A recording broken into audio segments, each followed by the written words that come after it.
एक old man और एक यंग लड़की ये दोनों बाथरूम में फंस जाते हैं। ओल्ड मैन एक जर्नलिस्ट था और उसकी इंटरव्यू ये लड़की लेना चाहती थी, पर उसके इंटेंशन कुछ अलग ही थे। हेलो फ्रेंड्स, आज मैं आपको मैड्रिड 1987 या 2011 की एक फ्रेंच मूवी एक्सप्लेन करने वाला हूँ। ये kind of hang out movie है, तो इसके कन्वर्सेशन को आप रिलैक्स कर कुछ खाते हुए एंजॉय कर सकते हो। तो बिना किसी देरी के एक्सप्लेनेशन स्टार्ट करते हैं। मूवी स्टार्ट होती है और हम हमारे मेन कैरेक्टर को, जिसका नाम है मिगेल, इसे एक होटल में राइट करता देख सकते हैं। ये न्यूज़पेपर के लिए राइट करता है और ये बहुत ही फेमस राइटर है। आज उसे मिलने के लिए एक लड़की आई जो हमारी और एक मेन कैरेक्टर है, इसका नाम है एंजेला। एंजेला आज मिगेल का इंटरव्यू लेना चाहती थी। वो भी अच्छे से राइट करना चाहती है, एक अच्छी जर्नलिस्ट बनना चाहती है। मिगेल एंजेला को कुछ ऑर्डर वगैरह करने के लिए कहता है। उसने बहुत पहले एक आदमी के बारे में आर्टिकल लिखा था, उसके बारे में वो बात कर रहा था। कहता है मैंने उसके बारे में आर्टिकल लिखा और इसके बाद ही उसकी डेथ हो गई थी, तो हमने वो पब्लिश नहीं किया। वो और उसका पब्लिशर ये बहुत ही क्लोज थे। एंजेला पूछती है कि ऑफिस में सबसे तुम क्लोज थे। मिगेल कहता है एक जगह पर अगर तुम 25 ईयर्स तक काम करो तो सिर्फ एक दूसरे को मारना ही बाकी रहता है। मिगेल है बहुत ही स्ट्रेट फॉरवर्ड, उसे जो चाहिए होता है इसके बारे में बोल देता है। इस टाइप का कैरेक्टर है। एंजेला ने कोका कोला ऑर्डर किया था, इसकी एक सिप उसने उससे मांग ली। मिगेल को डॉक्टर ने कोका कोला, टोबैको इस तरीके की चीजें खाने के लिए मना किया है, पर फिर भी वो मानता नहीं। वो एक ही टाइम पर स्मोकिंग भी करता है, कोका कोला भी पीता है और टोबैको भी खाता है। उसे लगता है कि अगर इस तरीके से उसकी डेथ हो जाए तो इसका ब्लेम ये सारी चीज़ों में इक्वली डिस्ट्रीब्यूट हो जाएगा। एंजेला ने अपनी राइटिंग मिगेल को दिखाने के लिए लाई हुई थी, जो मिगेल को इतनी ज़्यादा पसंद नहीं आती।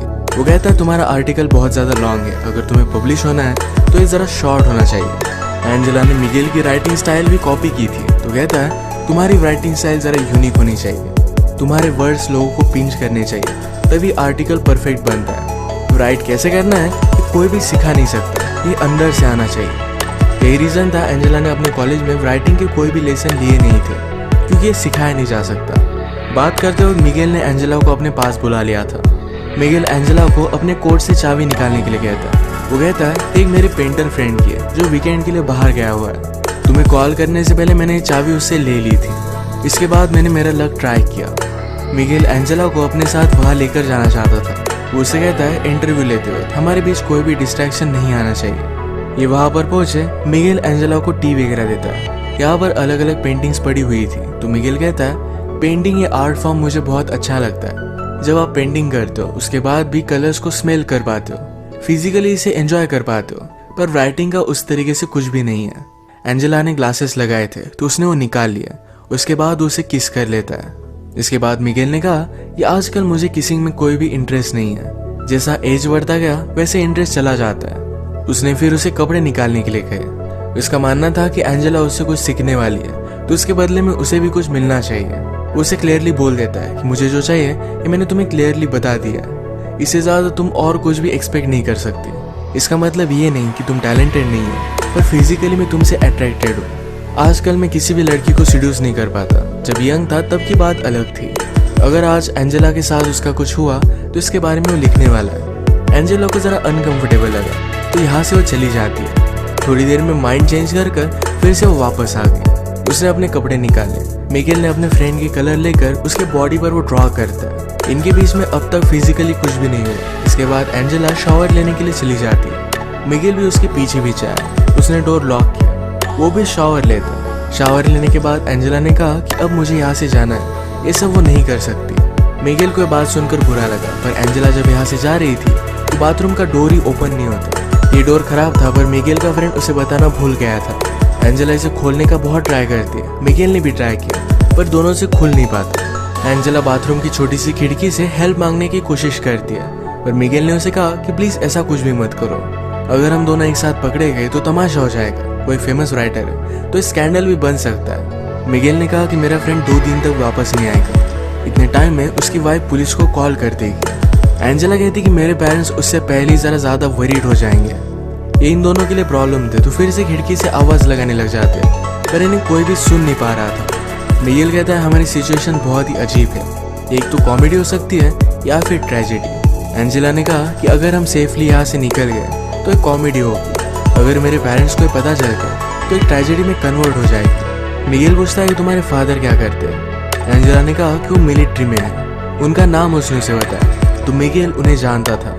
एंजेला की बड़ी सिस्टर को भी वो जानता है। उन दोनों में 17 ईयर्स का डिफरेंस है। मिगेल कहता है कि जब वो एक्टिंग क्लास में थी तो हम दोनों फ्रेंड्स हुआ करते थे। वो एक्चुअल में उसे लाइक करता था, पर उन दोनों के बीच में कुछ भी नहीं हुआ। मिगेल बहुत ही वरीड था कि उसकी वाइफ पुलिस को बुला लेगी। उसे एक राइटर की स्टोरी याद आई। राइटर हमेशा अपनी वाइफ पर चीट करता था। एक दिन वो घर पर ही नहीं आया। उसकी वाइफ को पता था कि वो किसी और लड़की के साथ है, फिर भी उसने पुलिस को कॉल कर दिया, कहा कि टेररिस्ट लोगों ने मेरे हस्बैंड को किडनैप कर लिया है। जब वो राइटर नेक्स्ट दिन उठा तो अपने आप को उसने डायरेक्टली न्यूज़ पर पाया। ये सब बहुत ही फनी बन गया था। उसकी वाइफ ने उसे एक लेसन टीच करने के लिए ये सब किया था। मिगेल कहता है कि तुम्हारी डैड और सिस्टर में कभी भी बनती नहीं थी, वो हमेशा फाइट करते थे। एंजेला ने कहा कि वो अब भी करते हैं। एक्चुअली एंजेला ने अपनी सिस्टर से ही मिगेल का नंबर लिया था। मिगेल कहता है एक बार मैंने उसे बताया था कि मैं उसे लाइक करता हूँ, पर उसने मुझे रिजेक्ट कर दिया था। अगर उसे पता चला कि हम दोनों किस सिचुएशन में हैं तो मैं वंडर करता हूँ कि वो करेगी क्या। आजकल एंजेला की सिस्टर एक बड़ी एक्ट्रेस बन चुकी है। एंजेला कहती है कि मेरी सिस्टर को लगता है कि तुम बहुत ही ओवररेटेड राइटर हो। मिगेल को सुनकर बुरा लगा, और वो कहता है एक ओवररेटेड राइटर ही इसको अपना करियर बना सकता है। एंजेला पूछती है लोग क्या कहते हैं, क्या तुम्हें इससे कुछ भी फर्क पड़ता है। मिगेल पूछता है क्या अब भी तुम मेरा इंटरव्यू ले रही हो। मैं तुम्हें सब आंसर्स दूंगा, पर ये इंटरव्यू किस तरीके से एंड होती है इस पर ही डिपेंड करेगा। उसे टच करने वाला था, पर एंजेला उसे दूर जाकर बैठी। एंजेला कहती है तुम्हारे नॉवेल्स बहुत ही अजीब तरीके से थे, पर फिर भी उन्हें बहुत सारे अवार्ड्स वगैरह मिले। मिगेल कहता है नॉवेल लिखते हो लोग बहुत ही ज़्यादा टाइम लेते, मैंने इसे प्रोफेशनली लिखा था। हर रोज़ में कुछ टारगेट रखकर इसे कंप्लीट कर ही डालता था। मिगेल एंजेला से कहता है कि फिर से ट्राई कर देखो, तुम्हारी आवाज़ सुनकर तुम्हें हेल्प करने के लिए कोई भी आदमी आ सकता है। सुंदर लड़की देखी नहीं, और हर आदमी उसे हेल्प करना चाहता है। आवाज़ देने के बाद भी उसे कोई भी सुन नहीं रहा था। मिगेल फिर से एंजेला के पास आ गया। उसे कहती है मुझे सिर्फ यहाँ से जाना है, उसके साथ कुछ भी नहीं करना चाहती। एंजेला फिर से डोर को ओपन करने की कोशिश करती है। मिगेल कहता है कि जब आप यंग होते हो तो लगता है कि इस लाइफ में कुछ पॉइंट है, वो अपनी लाइफ कुछ अलग तरीके से जी लेंगे, पर बाद में पता चलता है कि लाइफ में बहुत सारी चीज़ें पॉइंटलेस थी, इसमें कोई भी मीनिंग नहीं था। हर एक की कोई ना कोई तो प्रायोरिटी होती है। मिगेल एंजेला से पूछता है कि आज सैटरडे, अगर तुम घर पर होती तो क्या करती, क्या अपने फ्रेंड्स के साथ बाहर जाती।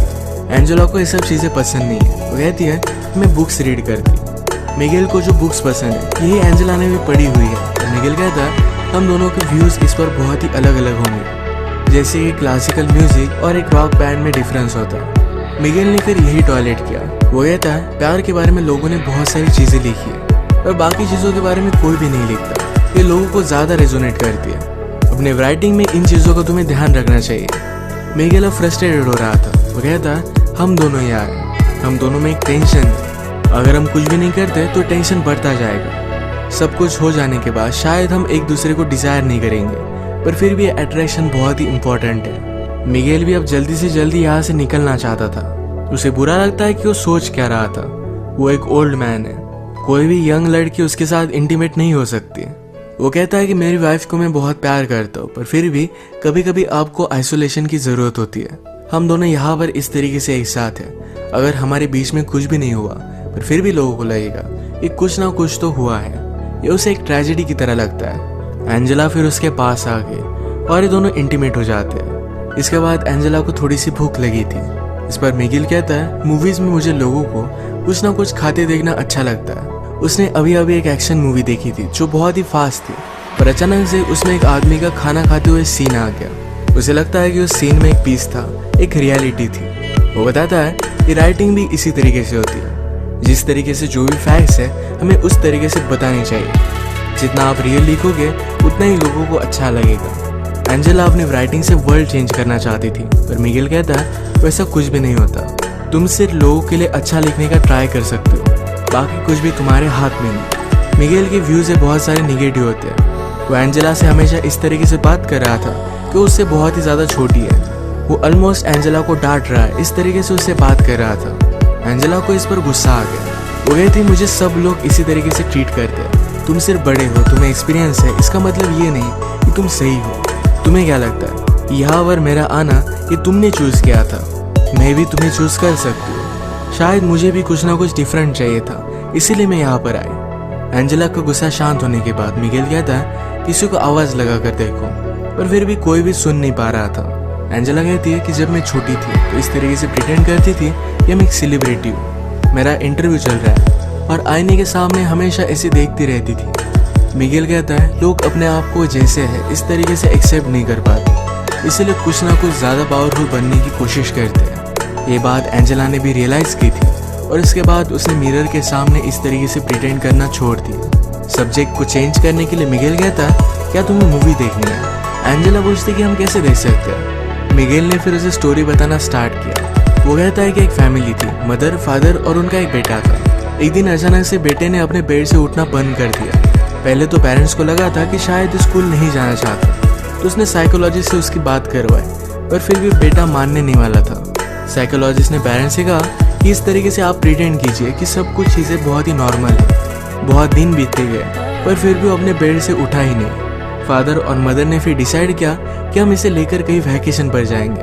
ये अलग अलग प्लेसेस पर घूमे। घूमते घूमते एक जगह पर मेला चल रहा था। इस मेले में अपने बेटे को बेड पर ही लेकर गए। वहां पर एक लड़की से उसने बात की। वो लड़की भी उसके प्यार में पड़ गई। उनका बेटा फिर भी बेड से उठा ही नहीं। उस लड़की को बहुत बुरा लगा और वो भी फिर बेड में ही रहने लग गई। ये बात देखकर सारे विलेज वालों को लगा कि शायद ये बीमारी कंटेजियस हो सकती है। उन्हें यहाँ से बाहर निकाल दिया गया और भी थोड़े दिन बीत गए। एक रात आई जो बहुत ही ब्यूटीफुल थी।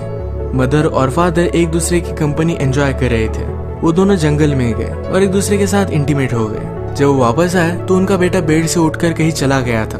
उन दोनों ने अपने बेटे को ढूंढने की बहुत कोशिश की पर उन्हें वो कहीं भी नहीं मिला। एंजेला पूछती है क्या इस स्टोरी की एंडिंग सैड है? मुझे तुम्हें क्यों सुना रहे हो? मिगेल उसे बताता है कि मदर ने अपने बेटे को ढूंढने की बहुत कोशिश की थी, उसे मिला नहीं, पर इस बात से वो खुश थी। उसका बेटा इस तरीके से रह रहा था, इस बात से वो तंग आ चुकी थी।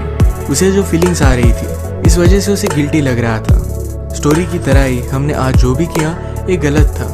हमें इसके बारे में गिल्टी तो लगेगा ही, पर ये अब हो चुका है। इसके बारे में ज़्यादा सोचना सही नहीं। इसके बाद अगर हम फिर से कभी मिले तो तुम मुझे इग्नोर कर दोगे। तुम्हें गिल्टी तो लगेगा पर यही करना सही होगा। इसके बाद थोड़ी देर में मिगेल को किसी का आवाज़ आया। उस आदमी को बुलाकर कहता है कि प्लीज़ मेरे फ्रेंड को कॉल करो, मैं यहाँ पर फंस चुका हूँ। थोड़ी देर में मिगेल का फ्रेंड भी वहाँ पर पहुँच गया। जिस तरीके से मिगेल ने कहा था कि तुम मुझे अनदेखा कर कर यहाँ से चली जाओगी, उसी तरीके से एंजेला यहाँ से चली गई। जाने से पहले एंजेला ने उसे कहा कि सिर्फ एक इंसिडेंट था, इसी तरीके से मैं उसे ट्रीट करूँगी। मुझे इसके बारे में कोई भी बुरा नहीं लगेगा। ये सिर्फ उसके लिए एक एक्सपीरियंस था। इसी के साथ ये मूवी एंड हो जाती है। अगर हम इस तरीके की हैंग आउट मूवीज़ देखें तो इसमें सिर्फ कैरेक्टर को और भी ज़्यादा जान देना, उनके साथ कन्वर्सेशन एंजॉय करना, यही सिर्फ एक पॉइंट होता है। तो इसी टाइप की आज की हमारी मूवी थी।